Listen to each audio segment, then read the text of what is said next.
So far, I've been explaining things to consider prior to hitting the record button, so it might seem out of place to already be talking about moving files.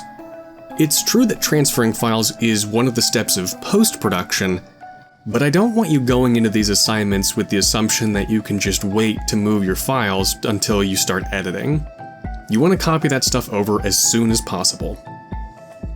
There are a few ways to go about moving files from your smartphone to your computer, but the two most accessible options I find are USB cable and cloud storage like Google Drive.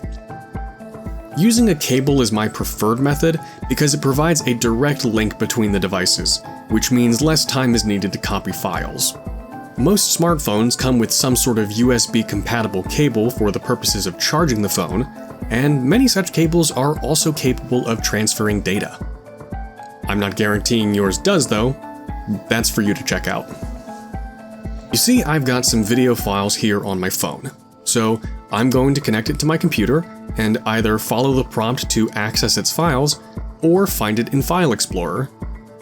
To start, it might read as having no files, but I've just got to wake my phone up and I'll be able to access everything. Most phones will have a DCIM folder, which stands for Digital Camera Images Management.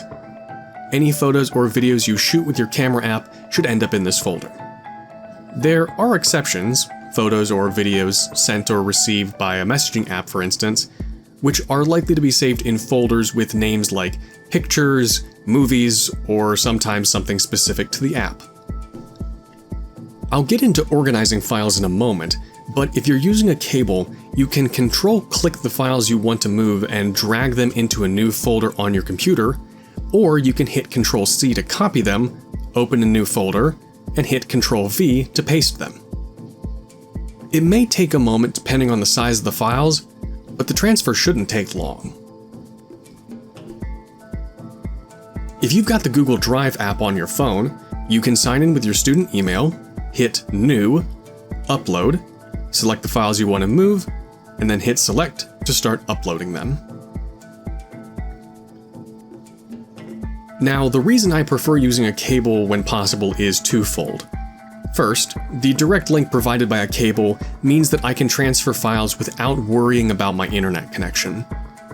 Second, using a cable means I can transfer the files directly to my computer rather than having to upload them and then re-download them elsewhere, which saves me time.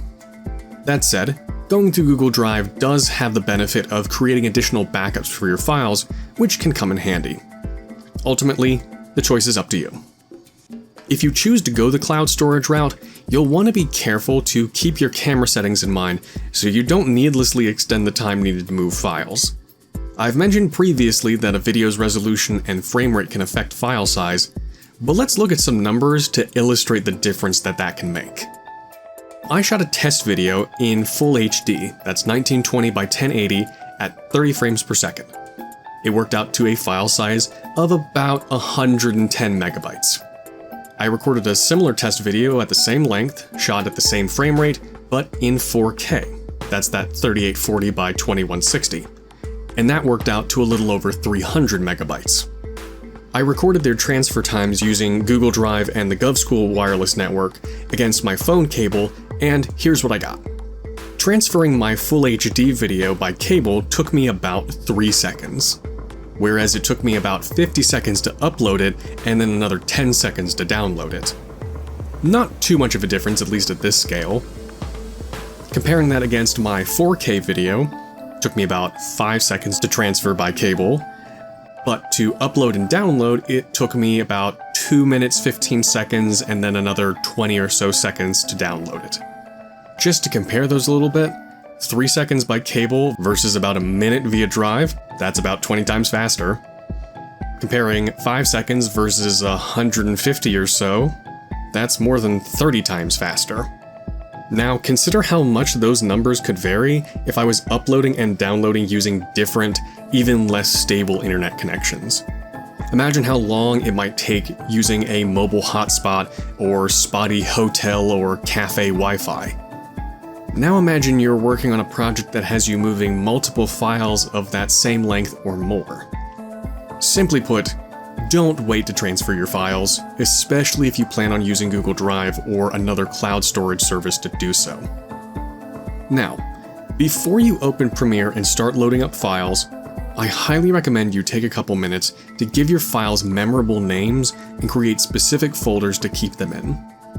It may seem excessive when working on the first assignment, which only asks you to use 2 files total, but as your projects get more complex, you could find yourself wasting a lot of time digging through your downloads folder, sifting through files with memorable names like 2024-0620_090720. One of this lab's assignments will see you making a video explaining an aspect of your CVGS experience. Let's say I chose to do a video about the egg drop, and I have a few short videos I shot from the drop site.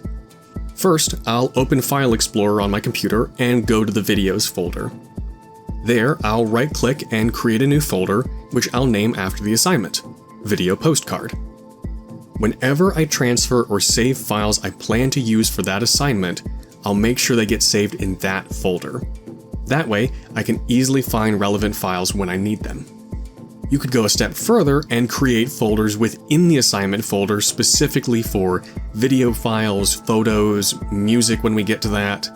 You might even place your assignment-specific folders into a centralized Video Production Lab folder. What matters is that you have a reliable system to keep track of your files. In the case of my theoretical egg drop video, I want to be able to quickly tell these individual clips apart from other media I plan to use. So I find those videos in File Explorer, right-click, select Rename, and change their names from their automatically generated numerical names to something marginally more descriptive, like eggdrop_01 or eggdrop_above_01, to distinguish the clips shot looking down on the impact tarp from those shot at ground level. This sort of housekeeping doesn't take very much time, and it can save you a lot of time you might otherwise spend searching for files. You'll thank me later.